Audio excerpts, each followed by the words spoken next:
Hey everybody, welcome back to BobkeTV Stage 7 of the Vuelta in the books, won by Matej Mohoric from the UAE squad. UAE rising from the ashes of the Lampre team. Lampre, the last Italian Pro Tour team. A little embarrassing for the sport that there's no teams from Italy on the World Tour, the highest level. But the management team is the same, so the UAE team still Italian at heart, even though the sponsor is United Arab Emirates. I'm not sure exactly what they get out of the sponsorship of a professional cycling team, but hopefully they're fans. Be that as it may, Mohoric, a real prodigy. 2 times world junior champion on the road, just 22.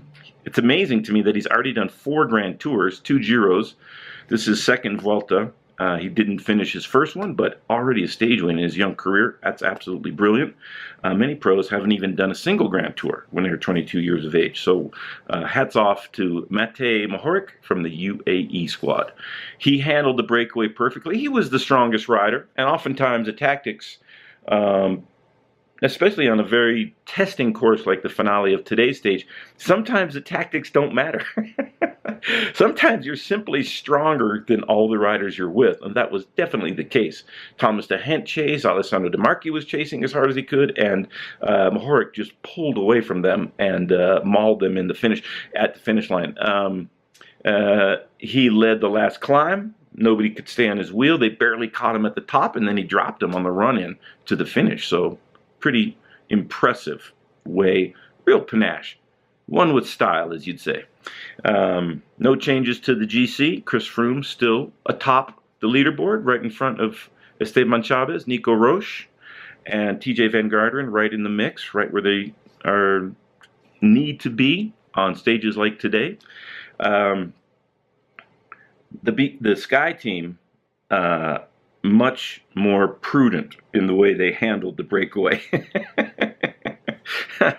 The natural inertia and competitiveness of the peloton in the finale closed down the virtual lead of Jetse Bol from the Manzana team, who had the virtual lead with about 15 Ks to go until the bottom of the last climb, if I'm not mistaken.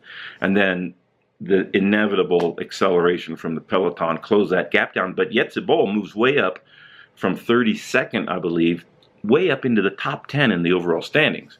I would be surprised if he stayed there till the end of the Giro, till the end of the Vuelta, excuse me. But a good ride and an impressive result for the Manzana Postobon team, who is a small team from Colombia.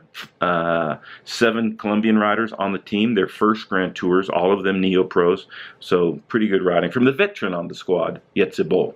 Chris Froome, brilliant defense again, but this weekend, much more testing courses, much more difficult Category 1 climbs to finish off the proceedings of Saturday and Sunday. Tomorrow, the Chorete Cati climb is a Cat 1, very tough climb, pitches of about 18% at times, and there is a quick descent after that to the finish line. So I'm not sure if there'll be a big shakeout in our overall contenders. The big names that are in the top 10, top 15 in the GC, but it's going to be a very dynamic stage.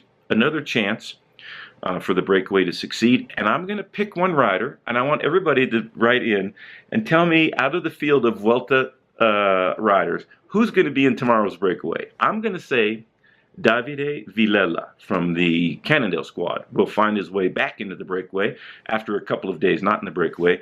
2 Category 3s and a Category 1. He's leading the mountains competition and a very powerful rider. So watch for him to be in the breakaway. Who do you got in the breakaway, and what are their chances of winning tomorrow's stage? All right, everybody. Until tomorrow, thanks for watching.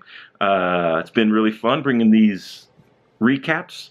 And thanks for the comments. Let's keep the language squeaky clean, if we may.